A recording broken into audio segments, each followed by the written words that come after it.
பார்த்தீங்கன்னா இவ்வளோ நேரம் நான் தொங்குதேன், ஆனாலும் இது வந்து சூப்பராக தாங்குது. நம்ம வீட்டில் இருக்கிற தூர போடக்கூடிய இந்த மாதிரி பாட்டில் வீட்டுக்கு தேவையான கயிறாக மாற்றக்கூடிய கருவி நம்ம செய்ய போகிறோம். அது எப்படி செய்கிறது அப்படிங்கிற பற்றி இந்த விட நம்ம டீட்டெயிலாக பார்க்குறோம். அதுக்கு ஃபர்ஸ்ட் இந்த மாதிரி 1 அடி நீளம் உள்ள 1 இன்ச் பிவிசி பைப் எடுத்துக்கோங்க. பிவிசி பைப் எடுத்துட்டு அதில் கரெக்டாக ஒரு 3 இன்ச் கனெக்ட் பண்ணி ஒரு மார்க்கிங் பண்ணிக்கோங்க. அடுத்ததான் நம்ம மார்க் பண்ணி வச்சிருக்கிற இந்த 3 இன்ச் நீளத்துக்கு இந்த பிவிசி பைப்பை பாதியாக கட் பண்ணிடுங்க. இப்போ நமக்கு தேவையான 3 இன்ச் நீளத்துக்கு 2 பக்கமும் நம்ம சமமாக நம்ம வெட்டிட்டோம். வெட்டினதுக்கப்புறம் இதில் இருக்க டஸ்ட்டை ஃபுல்லாக நீட்டாக க்ளீன் பண்ணிடுங்க. இப்போ அடுத்ததான் நம்ம வெட்டி வச்சிருக்கிற பிவிசி பைப்பில் இந்த எண்டில் இருந்து கரெக்டாக ஒரு 10 mm, அதாவது 1 சென்டிமீட்டர் கனெக்ட் பண்ணிக்கோங்க. 1 சென்டிமீட்டர் கனெக்ட் பண்ணிட்டு இந்த இடத்துல கட் பண்ணணும். எந்த அளவு கட் பண்ணணும்னா ஒரு 1/2 இன்ச் அளவுக்கு, அதாவது இந்த பக்கம் ஒரு 1/4 இன்ச், அந்த பக்கம் ஒரு 1/4 இன்ச் வர அளவுக்கு இதை இந்த மாதிரி கட் பண்ணிக்கோங்க. இப்போ அடுத்ததான் இந்த மாதிரி ஷார்ப்னர் எடுத்துக்கோங்க. ஷார்ப்னரில் இந்த உள்ள பார்த்தீங்கன்னா ஒரு பிளேட் இருக்கும். இந்த பிளேடை மட்டும் தனியாக எடுத்துக்கோங்க.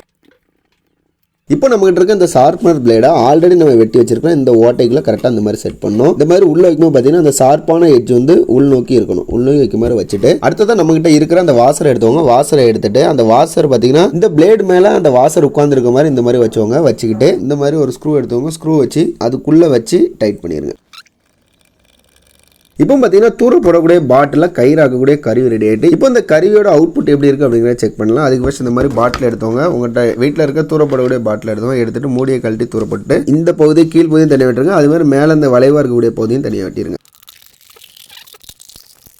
இப்போ அடுத்தது நம்ம கட் பண்ணியிருக்கிற பாட்டில் நம்ம ஆல்ரெடி கட் பண்ணி வச்சிருக்கிற இந்த கேப்பில் வந்து உள்ளே விடுங்க. இப்போ ஒருவேளை உங்கள்கிட்ட இருக்கக்கூடிய பாட்டில் பார்த்தீங்கன்னா கொஞ்சம் அகலமாக இருந்துச்சுன்னா இந்த மாதிரி நாங்கள் வெட்டி வச்சிருக்க மாதிரி கூட கொஞ்சம் அகலமாக கட் பண்ணிக்கோங்க. நம்ம வெட்டி வச்சிருக்கிற பாட்டில் கரெக்டாக இந்த ஓட்டைக்குள்ளே கீழே நம்ம ஒரு விளிம்பு, அதாவது இந்த பிளேடு மாட்டியிருக்கோம், இந்த அளவுக்கு கீழே விட்டுருங்க. கீழே விட்டுட்டு இதை அப்படியே நீங்கள் இந்த மாதிரி இழுத்தீங்கன்னா கீழே வருது, கட்டாயி கரெக்டாக வெளியே இப்படி கீழே பார்த்தா தெரியும். அதுவே கட்டாயி ஃபஸ்ட்டு அவுட் வந்து வெளியே வந்துட்டு வெளியே வந்ததுக்கப்புறம் இதை நீங்கள் பிடிச்சிங்க. இதை நீங்கள் பிடிச்சிட்டு இப்படி நீங்கள் இழுக்க பார்த்தீங்கன்னா இது ஒரு கயிறு மாதிரி இப்போ நீங்கள் பார்த்தா தெரியும் எப்படி வருது அப்படிங்கிறத நீங்கள் நல்லா பார்த்தாலே தெரியும். இந்த மாதிரி பார்த்தீங்கன்னா ஒரு கயிறு மாதிரி வந்துடும்.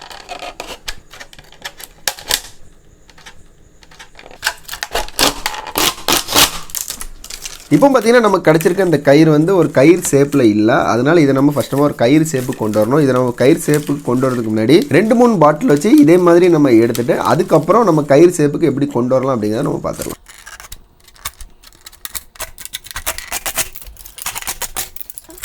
இப்போ இதில் பார்த்தீங்கன்னா இந்த 3 பிளாஸ்டிக் பாட்டில் ஒரு ஸ்டார்டிங் பாயிண்ட் ஒன்று இருக்கும். இதான் பார்த்தீங்கன்னா இந்த ஸ்டார்டிங் பாயிண்ட். இந்த ஸ்டார்டிங் பாயிண்ட்டை கரெக்டான சமமான லெவலில் வச்சுக்கிட்டு இந்த இடத்துல ஒரு முடிச்சு போட்டுருங்க. இப்போ அடுத்தது நம்ம முடிச்சு போட்ட இந்த பிளாஸ்டிக்கை இந்த மாதிரி ஒரு கம்பில் கட்டிக்கோங்க. இப்போ நம்மகிட்ட பைப் இருக்கிறதுனால நம்ம இந்த மாதிரி பைப்பில் இதை நம்ம கட்டிக்கிறோம்.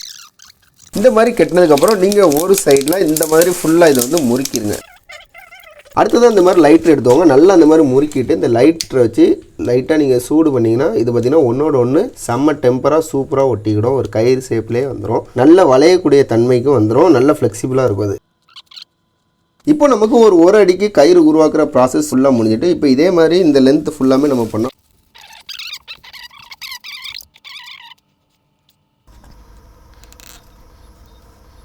இப்போ அடுத்ததான் இந்த கயிறோட வலிமை என்னோட வெயிட்டை தாங்குதா அப்படிங்கிறத நம்ம செக் பண்ணலாம். செக் பண்ணுறதுக்காக நான் இப்போ இந்த கயிறை இதில் நான் தொங்க விட்டு இது மேலே நான் தொங்க போகிறேன்.